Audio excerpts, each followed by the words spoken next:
Gente, boa noite, boa tarde a todos. Boa tarde. Essa aula, meus amigos, é mais uma aula que ela é fundamental, porque ela conecta vários assuntos ao mesmo tempo. Vários assuntos que eu vou trabalhar com vocês daqui para frente. Se você não tiver um entendimento do que é o Renascimento, você não consegue entender. Meus amigos, a Idade Média ela foi um período que durou 1000 anos. Quando se fala de Idade Média, se fala de qual continente? África, Ásia, América ou Europa? Não estou ouvindo. Europa, correto? Expliquei para vocês que durante a Idade Média, quem comandava? A Igreja Católica, Apostólica, Romana. Expliquei para vocês que a Igreja não mandava só no aspecto econômico, porque ela tinha terras. Ela mandava no aspecto moral e religioso. Ser católico na Idade Média, meus queridos, não era uma escolha, era uma obrigação moral. Professor, mas se eu não fosse católico na Idade Média, você teria problemas. Você podia ser perseguido, torturado e até morto pela Igreja Católica. Expliquei para vocês que na Idade Média existiam reis, só que esses reis tinham pouquíssimo poder, porque quem mandava eram os donos das terras, os senhores feudais. Vocês lembram disso? Expliquei para vocês que na Idade Média a maioria absoluta das pessoas eram servos, pessoas que trabalhavam na terra de um senhor feudal, em troca de quê? De proteção. Vocês lembram disso? Pergunta para vocês: a vida de um servo era uma vida simples? Era uma vida sofrida. Era uma vida em que ele trabalhava muito, mas muito mesmo, porque ele devia obrigações aos senhores feudais e à igreja. Essa foi a famosa Idade Média. Entretanto, meus amigos, à medida que o tempo foi passando, a Idade Média ela também vai morrendo. E ela vai passando por um período de transição até chegar a um período que nós vamos chamar de quê? De modernidade. Inclusive eu expliquei para vocês que foram as pessoas da modernidade que deram à Idade Média o nome de Idade Média. Inclusive chamava a Idade Média de Idade das Trevas. Nós vamos começar a mergulhar agora nessa transição para a modernidade. E esse período de transição da Idade Média para a modernidade vai trazer uma série de mudanças extremamente importantes. Que nome nós vamos dar para esse conjunto de mudanças no final da Idade Média? É o Renascimento. O Renascimento, historicamente, você tem dois tipos, e eles acontecem ao mesmo tempo. O Renascimento urbano, e eu vou explicar, e o Renascimento cultural. Vocês conhecem bem mais o Renascimento cultural. O Renascimento cultural, meus amigos, ele trouxe para a humanidade alguns gênios. Vou falar alguns nomes para vocês: Leonardo da Vinci, Donatello, Michelangelo, Rafael, e não estou falando aqui, meus amigos, das tartarugas ninjas. Vocês sabem que os caras que criaram aquele desenho de tartarugas ninjas, eles se basearam no quê? No Renascimento. Então eu repito para vocês, o Renascimento foi uma transição entre a Idade Média e a modernidade. O que significou o Renascimento? Uma porta de entrada para o mundo moderno. Alguma dúvida em relação a isso, senhores? Que tipo de mudança a gente vai observar, meus amigos? Primeiro, mudanças científicas. Vocês sabem, meus queridos, me permitam dizer para vocês que o corpo vivo, ou animal, ou principalmente o corpo humano, na Idade Média era visto como uma propriedade de Deus. Assim era visto o corpo humano. Quando uma pessoa morria na Idade Média, o que as pessoas faziam? Cobriam aquele corpo e enterravam aquele corpo. Ninguém tocava nesse corpo. No Renascimento, uma mudança começa a acontecer. O ser humano, ali na Europa, ele começa a abrir os corpos, a dissecar os corpos. Por que isso? Por que o ser humano ele começa a dissecar os corpos? Para ver como ele funciona. Sabe quando você ganha um brinquedo e você abre o brinquedo para ver? Já apanhei muito por causa disso em casa. Todo brinquedo que meu pai me dava, eu abria e aí ficou aquela fama em mim, né? Pô, a gente dá qualquer brinquedo pro Edivan e ele quebra. Não é que eu quebrava por maldade, eu quebrava por curiosidade de ver como o negócio funcionava. Durante o Renascimento, meus amigos, os corpos eles começam a ser dissecados. É claro que a igreja não gostava. Quem fazia isso fazia escondido, porque se fosse pego abrindo um corpo, podia ser queimado vivo. Meus amigos, o que a dissecação de corpos trouxe para a gente de tão importante? A ciência moderna. Se hoje você tem cardiologista, se hoje você tem clínico geral, se você tem uma medicina moderna hoje, isso se deve a esses estudos. Vocês sabem que quem aqui for fazer faculdade na área de saúde vai estudar um esquema chamado anatomia. E vocês vão lidar com corpos. Vocês sabem que, me permitam contar para vocês, quando eu estava na Unisa, isso foi em 1996, era novo, mais novo do que eu sou hoje.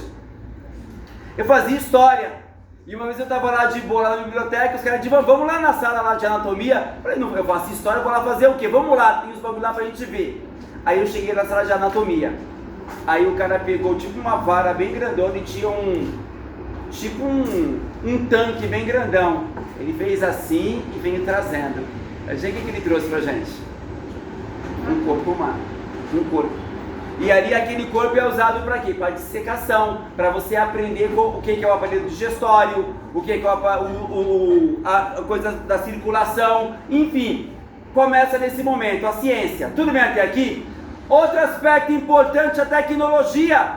Novos equipamentos surgem, sobretudo equipamentos, meus amigos, na área da orientação e navegação. A bússola, o astrolábio, as primeiras caravelas, aqueles navios, porque antes como que era na antiguidade? Os barcos eram a remo. Agora você vai ter uma inovação tecnológica. O que é inovação? As velas. Não esqueçam, essas inovações vão permitir o que? As grandes navegar, Pedro Álvares Cabral, Cristóvão Colombo. Então percebam vocês que no final da Idade Média vai surgir o que?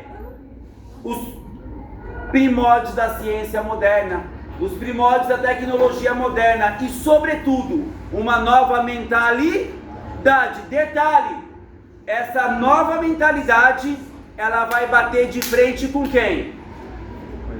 Com a Igreja Católica. Haverá conflitos nesse sentido. Deu para entender o que eu estou falando? Eu vou dar um exemplo para vocês. Vocês já ouviram falar de um personagem chamado Galileu Galilei? Vocês sabem, me permitam explicar. As pessoas acreditavam na Idade Média que a Terra ficava parada no espaço e toda a criação, todo o universo girava em torno da Terra. A igreja dizia que era dessa maneira. Alguns observadores, inclusive Galileu Galilei, começou a perceber que não era assim. Começou a perceber que na verdade existe uma estrela grande chamada Sol e tudo gira em torno do Sol. Galileu resolveu falar sobre isso. A igreja gostou? Galileu ele foi julgado, ele quase foi queimado vivo. Fizeram uma proposta para ele: ou você desmente tudo o que você falou, desmente, ou você vai ser queimado vivo. Aí, meu filho, quem tem medo, não tem? O que ele fez? Ele desmentiu o que ele falou e mesmo assim ele foi condenado à prisão perpétua dentro da casa dele, prisão domiciliar, pelo resto da vida. Então percebam que esse novo momento, ele vai ter treta com a igreja, porque a igreja não vai aceitar essas inovações. Deu para entender o que eu estou falando? Então percebam, você vai ter mudança na sociedade, você vai ter mudança na política, você vai ter mudança na economia. Eu vou dar um outro exemplo da economia para vocês. Vocês sabiam que na Idade Média a igreja não aceitava você emprestar dinheiro e cobrar juros? Juros era uma coisa pecaminosa. Alguém pode me dizer por que na Idade Média cobrar juros era pecaminoso? Alguém tem dinheiro na sala? Alguém tem dinheiro? Presta aí, dá aqui o dinheiro. Não, tá certo, tá valendo, dá aqui os R$2 pra mim. Eu vou devolver, fica tranquila. Como é seu nome? Traz aqui pra mim. Como é seu nome? Júlio, você merece um agrado. Você merece um agrado. Então, Júlia me emprestou R$3, certo? Professor Edivan, o senhor vai pagar esses R$3 quando? Pô, filha, hoje é dia 17, eu só recebo dia 30. Dia 30 eu te pago. Júlia é muito gente boa, vai falar assim: professor Edivan, gosto do senhor, mas é o seguinte, estou te emprestando 3. O senhor só vai me pagar então dia 30. Eu quero R$5. O que ela fez comigo? Os juros é uma cobrança referente ao quê? Quem falou? Mano, parabéns. Mano, os juros é um valor que você paga referente ao tempo. Na Idade Média era proibido. Sabe por quê? A igreja dizia que o ser humano não pode cobrar pelo tempo, porque o tempo pertence. Então como é que você pode vender uma coisa que não pertence ao ser humano? Então você vender a juros, você emprestar a juros para a igreja católica era uma coisa absolutamente pecaminosa.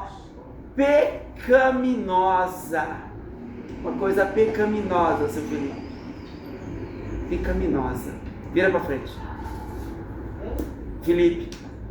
Não, você, qual é o... É Samuel o nome dele? Henry. Pra frente, foi mal. Vira pra frente. Isso vai começar a mudar com o Renascimento.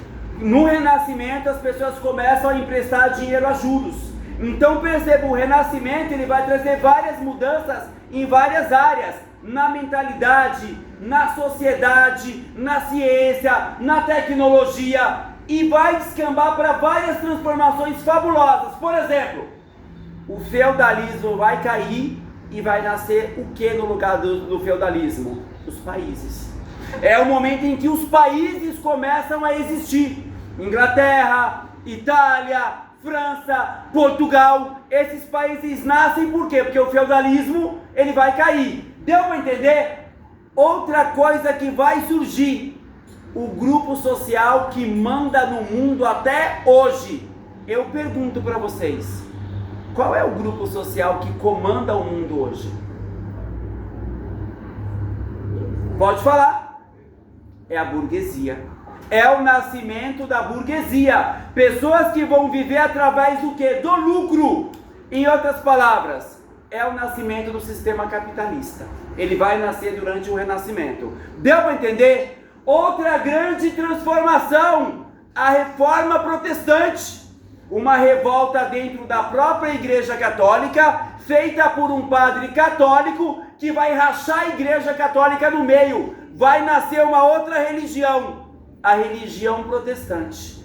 Aqui no Brasil, chamada de quê? Nós não usamos a palavra protestante no Brasil. Qual que é a palavra que a gente usa? Pode falar alto. Evangélicos.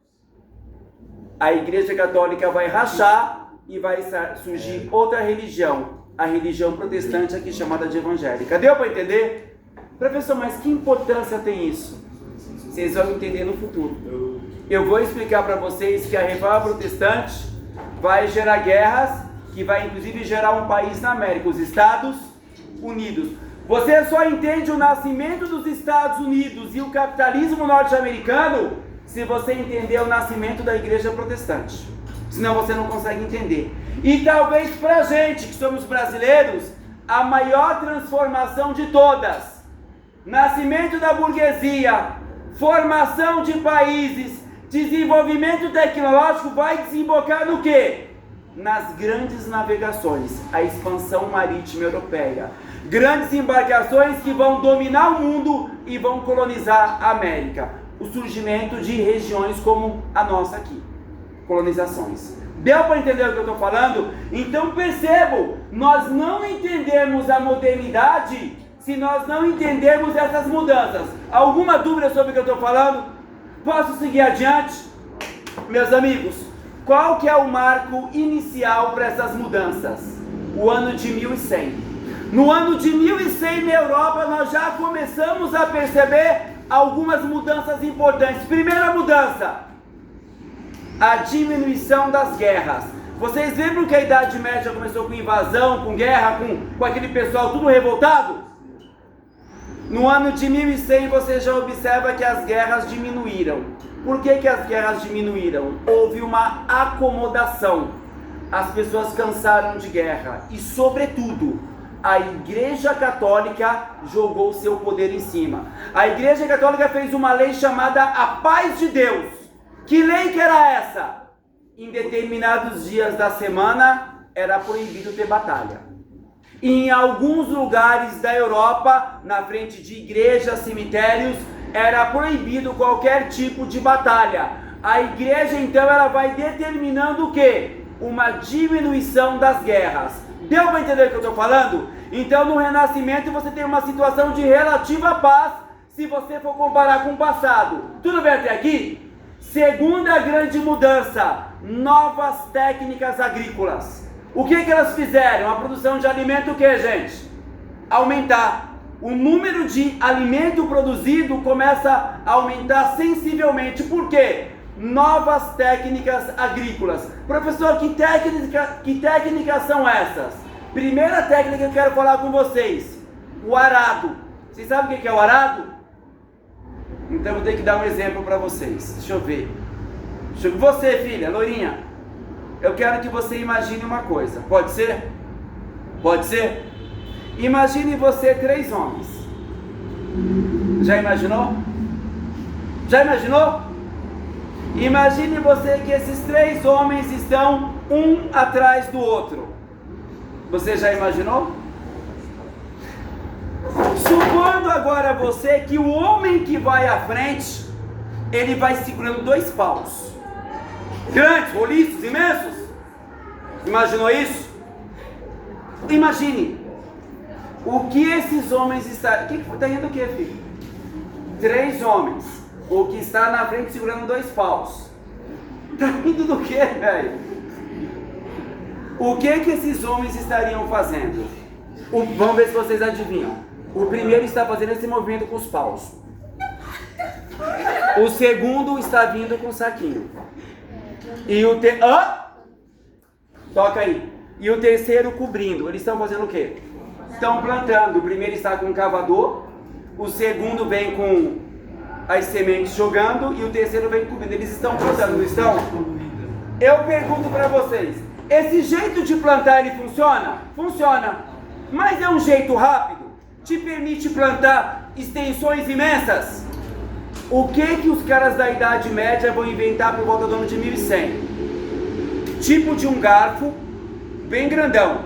Você atrela ele ao dorso de um animal e ele vem puxando, rasgando a terra. O nome disso é arado. Eu pergunto, o que é mais eficiente? O sistema com arado ou os 3 caras devagarinho? Vocês entenderam essa inovação tecnológica? A produção de alimento aumenta. Outra coisa que os caras fizeram com muita inteligência. Olha só que coisa interessante. Aqui você tem um pedaço de terra, não tem? Você planta aqui todo ano. Se você planta aqui dentro todo ano, o que acontece com a qualidade do solo? Todo ano você planta. O que acontece com os nutrientes desse solo? Eles melhoram ou eles vão empobrecendo? Vão empobrecendo, não vão? O que os caras inventaram? Um sistema que você divide a terra em 3 pedaços. Esse ano eu planto aqui, aqui, e eu deixo a terra aqui descansando. Eu vou colocar adubo, vou colocar bosta, vou colocar coisas para fortalecer o solo, correto?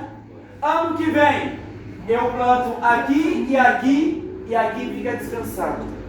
Próximo ano, eu planto aqui, e aqui fica descansando. Eu começo a revezar o uso do solo. Deu para entender? Para que isso? Para mim fortalecer o solo. Se eu fortaleço o solo, meus amigos, eu planto e eu colho muito mais. O que vai acontecer na Europa, meus amigos? O crescimento da produção agrícola. Consequentemente, eu quero que vocês pensem comigo. Se eu tenho menos guerra e eu tenho mais comida para as pessoas, a população aumenta ou a população diminui? Concordam comigo? As pessoas comem melhor, resistem mais às doenças, e aí aqui não tem criança, então eu vou falar para vocês. Se as pessoas comem melhor, as pessoas vivem mais, num tempo em que não tinha eletricidade à noite, o que as pessoas fazem mais? Filho. As pessoas vão ter mais filhos e esses filhos vão viver muito mais. Há um crescimento demográfico. Deu para entender o que eu estou falando? Até aqui alguma dúvida? Então percebam, guerra diminui, novas técnicas agrícolas, aumento da produção agrícola, crescimento demográfico, que é o crescimento da população. Só que isso vai gerar uma coisa fabulosa. O que isso vai gerar? Excedente. Alguém nessa sala é capaz de me dizer o que é excedente? O que é excedente, gente? Isso é língua portuguesa, conhecimento da língua pátria. O que é excedente? Sobra. É quando alguma coisa sobra. Então, o que começa a acontecer nesse período? Algumas famílias plantam, dão a corvéia para o senhor feudal, dão as obrigações para a igreja, comem e mesmo assim sobra alimento. O que as pessoas começam a fazer com esse excedente? O que vocês acham? Mano, isso aqui é meu salário. As pessoas começam a vender. Então o que a gente observa? O renascimento do comércio. O dinheiro ele começa a voltar a circular. A Idade Média começa a ir para o saco. Deu para entender o que eu estou falando? Então percebam, todas essas mudanças, elas vão desencadear o quê? Um aumento do excedente e o renascimento do comércio da Europa. Deu para entender o que eu estou falando? Agora presta atenção aqui. Aqui você tem o feudo, não tem? Não tem o feudo? Os caras viviam aqui dentro, não viviam? O que começa a acontecer com o tempo? O servo pedia autorização para o senhor feudal para sair da muralha, e aqui fora da muralha eles faziam algumas feiras. Para que eram essas feiras? Para comercializar, correto? Com o tempo começou a chegar gente de tudo que é lugar para fazer comércio. Que nome que eles davam para essas feiras? Elas tinham nome. Elas chamavam de quê, senhores? De burgos. Que nome que eles deram para os comerciantes que viviam aqui? Burgueses. Gente, lembrem disso aqui. Clero, nobreza, servos. A partir desse momento vai surgir um quarto grupo, que não é o clero, não é a nobreza e não é o servo. Quem que é? Vai nascer uma nova classe social, a burguesia. Deu para entender? Qual é a diferença da burguesia e de todos esses outros? Isso aqui, ó. A burguesia vivia em busca do quê? Do lucro. É o surgimento do sistema capitalista. Um sistema baseado no quê? Na busca do lucro. Gente, qual era a base da economia medieval? Eu produzo para mim usar, não é isso? Agora não. É o comércio e a busca do quê? Do lucro. Detalhe, com o tempo, essas feiras ficaram permanentes. E mais tempo, essas feiras viraram o quê? Cidades. Vocês lembram que no início da Idade Média, as cidades foram esvaziadas? Olha o que eu quero que vocês percebam o que está acontecendo. A grana voltou a circular, o comércio voltou a bombar e as cidades voltaram. Qual é o nome disso? Renascimento. Deu para entender por que o nome é renascimento urbano? As cidades começam a crescer. Me permitam aqui, vocês sabem que na região da Alemanha, lá havia um provérbio que dizia o seguinte: o ar das cidades tem cheiro de liberdade.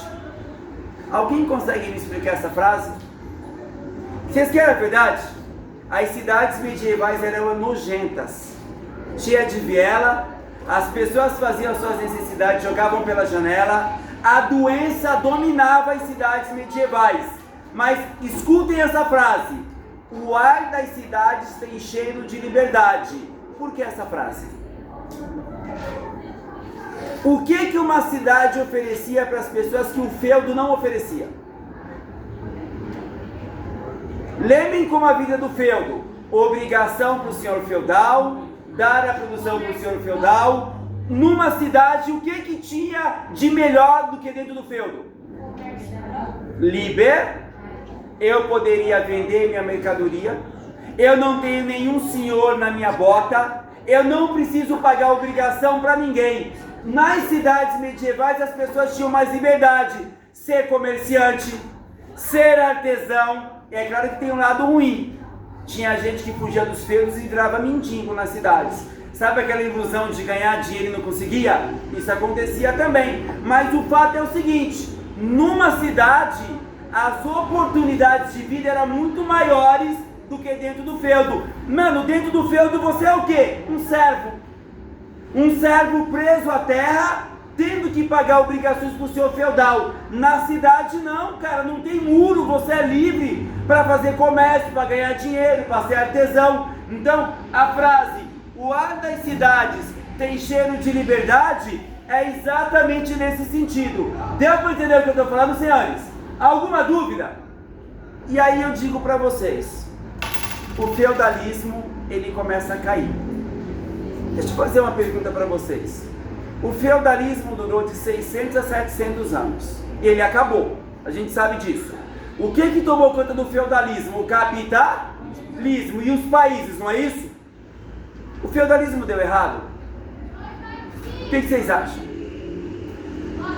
Um bagulho que dura 600 anos e acaba, deu errado? Vou dar um exemplo. Você se casa. Você fica 40 anos, 50 anos casado com uma pessoa. E aí você se separa depois de 50 anos. Eu posso dizer que seu casamento deu errado? Mano, ele durou muito, só que acabou. O feudalismo durou 600 anos, cara. Como é que eu posso falar que o negócio deu errado se ele durou tanto tempo? Ele simplesmente acabou. Eu pergunto, o feudalismo ele acabou de uma vez ou ele acabou aos poucos? Meus amigos, o feudalismo ele foi acabando aos poucos. Um longo processo. 200 anos para o feudalismo acabar. O que tomou conta do sistema feudal? Quando acabou o feudalismo, o que surgiu no lugar dele? Os países. Os países como nós conhecemos hoje. Os países modernos, capitalistas. Deu para entender o que eu estou falando? Professor, mas por que o feudalismo ele acabou? Coloquei ali para vocês. Primeiro elemento, a fome. Meus amigos, chegou uma hora que o feudalismo começou a não conseguir mais alimentar as pessoas. Os mais inteligentes vão falar, professor, está errado.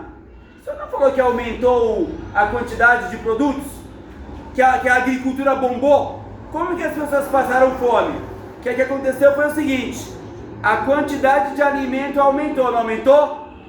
Só que o crescimento populacional foi ainda mais acelerado. Chegou uma hora que o feudalismo ele não conseguia mais alimentar as pessoas. Esse foi o motivo do feudalismo acabar. Segundo motivo, as cidades comerciais. Milhares de pessoas fugindo dos feudos em busca de quê? De liberdade. Os feudos foram ficando esvaziados. Deu para entender? Terceiro elemento, uma doença terrível. Quando essa doença chegava, as pessoas fugiam. Qual é o nome dessa doença que esvaziou o sistema feudal? Peste negra. Meus amigos, a peste negra era uma doença terrível. Para vocês terem uma noção, em 2 anos, quase a metade da Europa morreu. Uma doença tão ferrada que você pegava ela pelo hálito. Em 2 dias, em 48 horas, game over para você. E olha que coisa interessante, naquele período ainda não tinha uma ciência desenvolvida. As pessoas acreditavam que essa doença era vontade de quem? Então as pessoas fugiam da ira de Deus. Então isso para o feudalismo foi uma sentença de morte. Deu para entender? E o último elemento, além da fome, das cidades, da peste negra, a rebelião de servos. Me permitam aqui uma coisa. Henry, me responde uma pergunta. Você tem uma empresa, certo? O senhor tem 100 funcionários, certo? 100. O senhor manda 10 embora, quantos ficam? O senhor vai querer que a produção da sua empresa diminua porque você mandou 10? Ou você vai querer que aqueles 90 produzam a mesma coisa que os 100? Eu quero que o senhor responda como empresário. Então o senhor vai fazer o reio, a exploração aumentar, não é isso? Pensem comigo. Pessoas fugindo do feudo por causa da doença, pessoas fugindo do feudo por causa das oportunidades das cidades, os feudos esvaziando. O senhor feudal ia se contentar que menos pessoas produzissem menos? O que ele queria? Que aqueles que ficavam no feudo produzissem a mesma coisa que quando o feudo estava cheio. O que isso gerou? Rebeliões dos servos. Deu para entender? No final do feudalismo era muito comum. Os servos se uniam, queimavam o castelo e matavam o senhor feudal. Por quê? Porque os servos não aguentavam mais tanta exploração. Deu para entender o que eu estou falando? Mais uma vez eu pergunto, quando o sistema feudal foi morrendo, o que surgiu no lugar dele? Os países modernos. Vocês não perguntaram, professor, mas quais foram os primeiros países que surgiram? Um dos primeiros países que surgiram foram Portugal e Espanha. Não é à toa que 300 anos depois foram os primeiros dois que fizeram o quê? As grandes navegações, porque foram os primeiros que surgiram. Deu para entender o que eu expliquei aqui agora? Está clara a explicação? Eu vou apagar a lousa. Senhores, percebam que eu estou trabalhando com vocês em época de transição. Que transição é essa? A Idade Média está morrendo e vai começar o quê? A modernidade, correto? Eu expliquei para vocês que houveram várias mudanças na ciência, na tecnologia e na mentalidade. Expliquei para vocês que essa época é marcada por quê? Pelo surgimento da burguesia, o dinheiro ele volta a circular, o comércio volta a circular, correto? Que nome nós damos a esse conjunto de transformações? Renascimento urbano. Não esqueçam que a palavra urbano quer dizer palavra cidade. Por que renascimento urbano? Porque além do comércio, além da burguesia, as cidades voltam a crescer. Tudo bem até aqui? Em vários livros de história, isso é chamado de renascimento urbano. Só que esse renascimento tem uma outra face. É o famoso renascimento cultural. Percebam, renascimento urbano e renascimento cultural, na verdade, é dois lados da mesma moeda. São acontecimentos que vão ali ao mesmo tempo, simultaneamente, correto? Quando você fala do surgimento das cidades novamente, do comércio e tal, isso é renascimento urbano. Agora eu vou trabalhar com vocês o renascimento cultural. Gente, eu quero que vocês entendam uma coisa. Essa sala tem um jeito de pensar, não tem? E se essa sala tivesse condições totalmente diferentes? Se fosse em outro bairro, outro local, se vocês tivessem outra origem social, será que os pensamentos de vocês seriam exatamente os mesmos? Será que seriam os mesmos? Eu quero que vocês pensem o seguinte: à medida em que as coisas vão mudando, não é apenas as coisas que mudam. O que muda também? A mentalidade. A nossa mentalidade. Por exemplo, eu sou um professor que trabalha em escolas públicas da periferia. Ângela, Capão Redondo, Piraporinha. Eu tenho um jeito de pensar, não tenho? Se eu fosse um professor burguesão, trabalhasse só nos grandes colégios de São Paulo, colégios particulares, e que eu nem conhecesse a quebrada, será que eu teria os mesmos pensamentos? Será que eu defenderia os mesmos valores? Talvez não. Então, o que a gente vai tentar entender agora? É todas essas mudanças que a gente dá o nome de renascimento urbano, elas só foram possíveis porque também aconteceu uma mudança na mentalidade das pessoas. Essas mudanças na mentalidade, essas mudanças culturais, nós vamos dar o nome de quê? De renascimento cultural. O que foi o renascimento cultural? Foi um movimento científico, porque mudou na ciência. Lembra que eu falei da dissecação de corpos? Foi um movimento artístico, por quê? Talvez o renascimento cultural, a parte artística, seja a parte mais conhecida de vocês. Gente, quem aqui nunca ouviu falar da pintura renascentista, da escultura renascentista? Gente, qual que é a maior pintura do Renascimento? Me dê o nome da pintura, o quadro. Qual é o quadro mais famoso do Renascimento? Pintado por Leonardo da Vinci. Mona Lisa. A Mona Lisa, meus amigos. Mas quem nunca ouviu falar aqui da Capela Sistina? Aquela igreja que o teto dela é totalmente forrado de pinturas. Tem até aquela pintura maravilhosa Deus assim numa nuvem e o ser humano tocando no dedo de Deus. Vocês já viram essa pintura? Aquilo é renascimento. Quem aqui nunca viu uma escultura renascentista, cara? Parece que é uma pessoa petrificada de tão perfeito que é o bagulho. Até esse vão aqui da roupa, os caras conseguiram fazer na pedra. Tem algumas esculturas renascentistas que são mulheres usando um véu. Cara, até o véu assim em cima do rosto, feito de pedra, perfeito. Se você pegar um quadro do Renascimento, você tem dificuldade para dizer assim, isso é uma pintura ou é uma fotografia, de tão perfeito que é o quadro. Meus amigos, a arte renascentista, ela não tem preço, é um patrimônio da humanidade. Posso dizer para vocês que com o Renascimento, a arte humana, ela atingiu o ápice. E não é só pintura, não é só escultura. Vocês querem um outro campo importante? Teatro. É no Renascimento que surgiu o maior gênio do teatro do mundo. Me dê um nome. Uma peça dele, Romeu e... Me dê o nome desse autor. William Shakespeare. Ele é o nome do Renascimento. Então perceba que quando a gente fala de Renascimento, a gente fala do quê? De uma nova arte, de uma nova forma de pensar. Deu para entender o que eu estou falando? Então o que foi o Renascimento cultural? Foi um movimento científico, artístico e de ideia na Europa. Tudo bem até aqui? Mas eu quero que vocês entendam o seguinte. Por que esse período é chamado de Renascimento? Olha só. O que eu estou desenhando aqui pra gente? Linha do tempo. Modernidade, certo? Olha só. Por que esse período ele ficou conhecido como Renascimento cultural? Renascimento aconteceu aqui, ó, bem aqui, entre o final da Idade Média e a modernidade.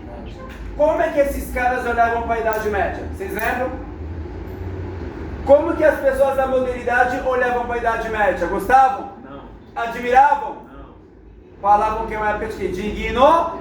Deram até um apelido. Qual que é o apelido que deram? Idade das Trevas. Agora, olha que interessante. Os caras do Renascimento, eles odiavam a Idade Média. Diziam que era uma época de ignorância, não diziam? Mas eles diziam o seguinte, que antes da Idade Média havia uma cultura grandiosa. A famosa cultura greco-romana. O que é a cultura greco-romana? Cultura da Grécia e de Roma. Repito, os caras do Renascimento odiavam a cultura medieval, associavam com ignorância, mas eles diziam que havia uma cultura maravilhosa antes, que era a cultura greco-romana. O que os caras do Renascimento diziam? Nós vamos fazer a cultura greco-romana renascer. Por isso o nome Renascimento. Deu para entender? Eles diziam que estavam fazendo renascer a cultura da Grécia e de Roma. Gente, se você pegar, olha que interessante. Se você pegar aquelas estátuas gregas, você lembra das estátuas gregas? E você comparar com os quadros do Renascimento, são muito parecidos, em inspiração. Deu para entender? Alguma dúvida, senhores? Entretanto, é preciso que eu corrija uma coisa. A cultura greco-romana serviu como inspiração e não como cópia. A cultura, meus amigos, a cultura do Renascimento, ela se inspirou na cultura greco-romana, mas ela não copiou. Por exemplo, eu me inspiro no meu pai que morreu. Mas isso quer dizer que eu sou uma cópia do meu pai? Não. Meu pai é uma inspiração, não que eu copie meu pai. Vocês entenderam a diferença entre cópia e inspiração? Por exemplo, professor, a minha mãe é uma inspiração, mas isso quer dizer que você vai copiar a sua mãe? Tem coisas que ela pensa que de repente você não pensa, mas mesmo assim ela é uma inspiração para vocês. Tudo bem até aqui? Pergunta para vocês. O Renascimento, ele aconteceu em todos os lugares ao mesmo tempo? Ele começou em um lugar da Europa e depois ele se espalhou. Sabe qual foi o lugar que o Renascimento começou? Península Itálica, atual Itália. E aí muita gente pergunta, professor, tanto lugar mais original, podia ter sido a Inglaterra, França, por que o Renascimento ele aconteceu nesse pequeno lugar? Naquele período, gente, não havia um país chamado Itália, era um monte de reino diferente, depois que virou a Itália. Não sei se vocês sabem disso, mas a Itália só surgiu em 1870. A Itália é um país novo. Mas essa região aqui, meus amigos, onde é a Península Itálica, foi aqui que surgiu o Renascimento. E aí vocês perguntam, professor, por que nessa região surgiu o Renascimento? 3 condições: muita riqueza, acúmulo de cultura da antiguidade, e era uma região cosmopolita. Eu vou explicar isso para vocês. E o que eu vou explicar agora, meus amigos, já vai ajudar vocês a entenderem as grandes navegações. Primeira coisa, por que o renascimento cultural ele aconteceu nesse local? Primeiro motivo, era a burguesia mais rica da Europa. E aí você me pergunta, mas o que tem a ver dinheiro com o renascimento? Meus amigos, roubar corpos para fazer dissecação era barato? Era caro. Você pagar um artista como Leonardo da Vinci para ele fazer quadros da sua família era barato? Vocês sabem que naquele período, como o comércio estava bombando, todo mundo queria ostentar. Então uma família rica, o que ela queria? Ela queria ter um artista para pintar o quadro dos seus filhos. Nos jardins da sua casa, queria colocar o quê? Um chafariz com as melhores esculturas. Para você fazer isso, o que você precisa? De dinheiro. Então vocês sabem que naquele... Para quem gosta de futebol, vocês sabem que naquele período surgiram os mecenas. Vocês sabem o que é mecenas? Eram caras muito ricos que contratavam artistas. Tipo assim, você é um artista, não é? Eu vou te dar uma casa, eu vou te pagar um salário por mês, só que você vai trabalhar para mim. Você é minha protegida. Eu sou um mecenas. Deu para entender? Na Península Itálica você tinha vários mecenas que faziam isso. E em alguns clubes de futebol, você tem essas figuras. Caras que são muito ricos, eles dão dinheiro para alguns clubes de futebol. Porque eles gostam. Tipo, o cara que dá dinheiro pro Barcelona todo mês, ele vai lá e dá dinheiro. Porque é um cara tão rico, mas ele é apaixonado por aquele clube de futebol. Então ele banca aquele clube. Essas coisas existem. Sabiam disso? Dizem.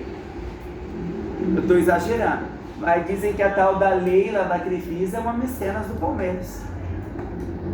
Dizem, né? Porque é uma pessoa que tem muito dinheiro e vai lá e... Até um avião diz que...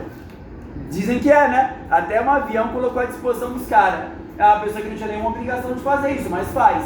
Deu para entender? Então, qual é o primeiro motivo para o renascimento ser na Itália? Muita grana, muita riqueza.